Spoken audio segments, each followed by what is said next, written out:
Visakha steel plant పై AP శాసన మండలిలో hot debate సాగింది. విశాఖ ప్రైవేటీకరణపై అఖిలపక్ష తీర్మానం చేయాలని వైసీపీ ఎమ్మెల్సీ బొత్స డిమాండ్ చేశారు. కూటమి ప్రభుత్వం స్టీల్ ప్లాంట్ పై స్టాండ్ ఏంటో చెప్పాలని నిలదీశారు. స్టీల్ ప్లాంట్ ప్రైవేటీకరణ అవుతుంటే ఏం చేస్తున్నారని ఫైర్ అయ్యారు. విశాఖ స్టీల్ ప్లాంట్ పై ఎలాంటి రాద్ధాంతం అవసరం లేదన్నారు మంత్రి అచ్చెన్న.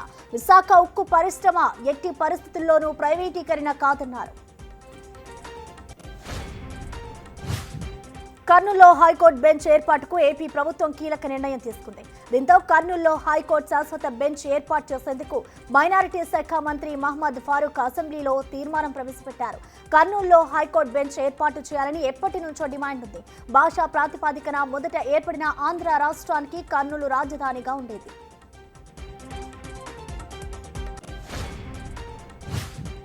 వైసీపీ పార్లమెంటరీ సమావేశం పార్టీ అధినేత జగన్ అధ్యక్షతన ప్రారంభమైంది. తాడేపల్లిలోని పార్టీ కార్యాలయంలో జరుగుతున్న సమావేశానికి అందుబాటులో ఉన్న లోక్సభ, రాజ్యసభ ఎంపీలంతా హాజరయ్యారు. త్వరలో జరగబోయే పార్లమెంటు సమావేశాల్లో చర్చించాల్సిన అంశాలపై పార్టీ ఎంపీలకు జగన్ దిశానిర్దేశం చేయనున్నారు.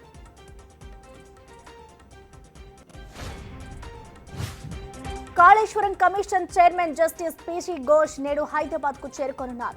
ఎల్లుండి నుంచి కాళేశ్వరంపై తిరిగి విచారణను చేపట్టనున్నారు. మొదట ఐఏఎస్, మాజీ ఐఏఎస్లను ఆయన విచారించనున్నారు.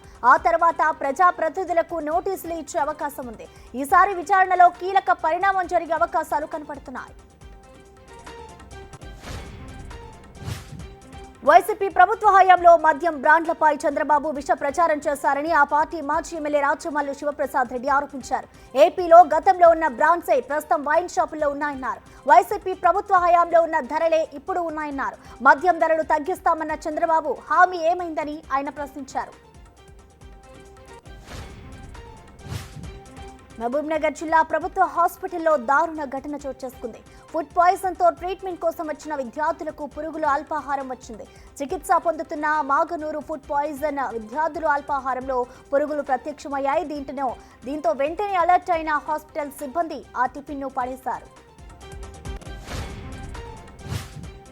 ప్రతిష్టాత్మక భారత కంట్రోలర్ అండ్ ఆడిటర్ జనరల్ బాధ్యతలను ఏపీకి చెందిన కొండ్రు సంజయ్ మూర్తి అందుకున్నారు.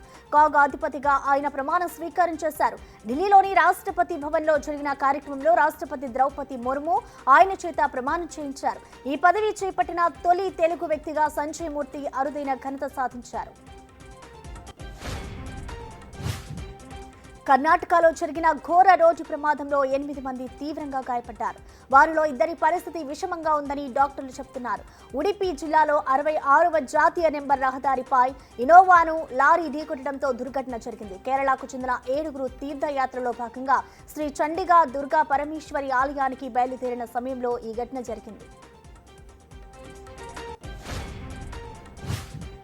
జార్ఖండ్లోని హజారీబాగ్లో ఘోర రోడ్డు ప్రమాదం చోటు చేసుకుంది. బీహార్లోని పాట్నా వెళ్తున్న బస్సు హజారీబాగ్ జిల్లాలో బోల్తా పడింది. ఈ ప్రమాదంలో 7గురు ప్రయాణికులు మృతి చెందారు.